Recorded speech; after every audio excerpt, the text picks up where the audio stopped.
సర్వసభ్య సమావేశమైన స్థానిక ప్రజానాయకులకి నా నమస్కారాలు తెలుపుకుంటున్నాను. అదేవిధంగా అధికారులకి నా నమస్కారాలు తెలుపుకుంటున్నాను. ఇక్కడ ఉన్న మీరందరూ ఎక్కువ మంది వైఎస్ఆర్సీపీ సర్పంచులు కానీ మండల్ లీడర్స్ కానీ అయి ఉండొచ్చు. అయినా నేనేం చెప్తున్నానంటే, నేను ఎమ్మెల్యే అయినప్పటి నుంచి ఒక కాన్స్టిట్యున్సీని మాత్రమే చూస్తున్నాను. నేను కోవూరు నియోజకవర్గంలో ఉన్న ప్రజల గురించి ఆలోచిస్తున్నాను. పార్టీల గురించి నేను ఏ రోజు ఆలోచించలేదు. అదేవిధంగా నా దగ్గర ప్రతి వారంలో 4-5 గ్రామ పంచాయతీలతో రివ్యూ మీటింగ్ లాగా మేము జరుపుకుంటున్నాం. ఆ రివ్యూ మీటింగ్లు జరిగినప్పుడు వాళ్ళ పంచాయతీల్లో ఏం ప్రాబ్లమ్స్ ఉన్నాయో వాళ్ళు చెప్తూ ఉన్నారు. నేను అక్కడికక్కడే మీ పంచాయతీ సర్పంచులు నాకు పరిచయం లేదు కాబట్టి మీ పంచాయతీ సెక్రటరీలతో అయితే నేను చాలా మందితో మాట్లాడున్నాను.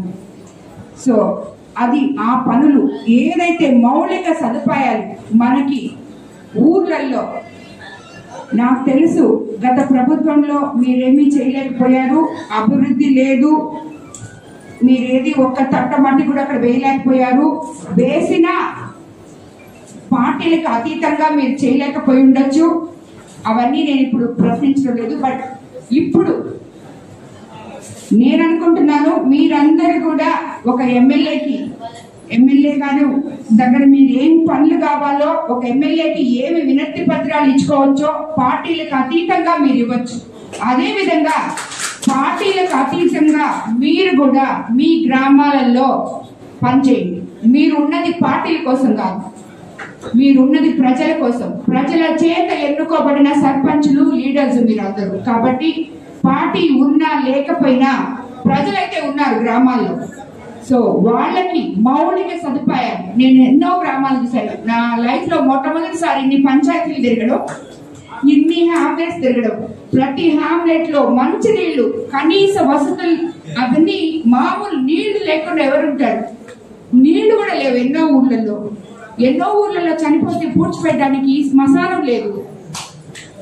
సో ఇలాంటివన్నీ చవిటి కాలువలు, అవి సిల్ట్ తీయకపోతే వాళ్ళు రేపు వర్షాలు వచ్చినప్పుడు అవన్నీ నీళ్లు పొంగిపోయి వాళ్ళు మోకాలు నీళ్లలో వాళ్ళు తిరగాల్సి వస్తుంది.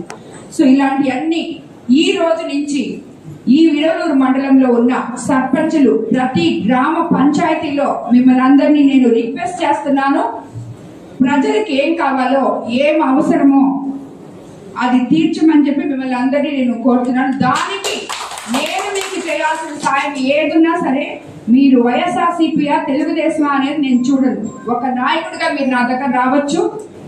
నా దగ్గర మీకు ఏం కావాలో ఆ హెల్ప్, ఆ గ్రామ అభివృద్ధికి ఏమైతే కావాలో అది నా దగ్గర నుంచి మీరు చేయించుకోవచ్చు అని చెప్పి మీకు అందరికీ నేను మరోసారి తెలుసుకుంటున్నాను. మీకు అందరికీ తెలుసు, మన ముఖ్యమంత్రి చంద్రబాబు నాయుడు గారు ఒక పక్క సంక్షేమము, అదే విధంగా ఇంకో పక్క అభివృద్ధి, రెండు ప్రగతి పదంలోకి తీసుకోబోయగలిగిన సమర్థవంతమైన నాయకులు. త్వరలోనే మేము ఇప్పుడు ఆల్రెడీ మేనిఫెస్టోలో చెప్పిన పెన్షన్లు అయితేనేమి, మిగతా ఒకటొకటి రెండు చేసుకుంటూ వస్తున్నాము. అదే విధంగా ఇప్పుడు రాబోయే రోజుల్లో గ్రామ అభివృద్ధి మన పంచాయతీరాజ్ మినిస్టర్ పవన్ కళ్యాణ్ గారి ఆధ్వర్యంలో నేను ఆల్రెడీ వెళ్ళి మన కోవూరు నియోజకవర్గం గురించి వినతి పత్రం సమర్పించడం జరిగింది. ఇళ్ళు అయితేనేమి, డ్రైనేజ్ సిస్టమ్ అయితేనేమి, అదే విధంగా పంచాయతీలో రోడ్లు అయితేనేమి, ఇవన్నీ నేను మన ఎంపీ వేమిరెడ్డి ప్రభాకర్ రెడ్డి గారు ఇద్దరు వెళ్లి పంచాయతీరాజ్ మినిస్టర్ని కలవడం జరిగింది. అదే విధంగా చంద్రబాబు నాయుడు గారికి కూడా రిక్వెస్ట్ ఇవ్వడం జరిగింది. త్వరలో మన గ్రామాలన్నీ అభివృద్ధి ప్రదంలో తీసుకురావాలని చెప్పి మేము అనుకుంటున్నాము. అది తప్పకుండా చంద్రబాబు నాయుడు గారి ఆధ్వర్యంలో జరుగుతుంది. తిరిగి మన గ్రామాలన్నీ చైతన్యవంతం అవుతాయని చెప్పి మీకు అందరికీ నేను మరోసారి మనవి చేసుకుంటాను. అందుకు సపోర్ట్ గా మీరందరూ కూడా పనిచేయాలని చెప్పి, నాయకులు పార్టీలకు అతీతంగా ప్రజల కోసం పనిచేయాలని చెప్పే ఉద్దేశం నాది. మీకు కూడా నేను అదే రిక్వెస్ట్ చేస్తున్నాను. మిమ్మల్ని నేనేమి ఇది చేయట్లేదు, బట్ రిక్వెస్ట్ చేస్తున్నాను. మీరు కూడా అలాగే మీ ఊర్లు అభివృద్ధి పదంలోకి తీసుకుపోవాలని చెప్పి మిమ్మల్ని అందరినీ కోరుకుంటున్నాను. అందరికీ నమస్కారం. Thank you madam. ఇంకోటి మీ అందరికి తెలియని విషయం ఏంటంటే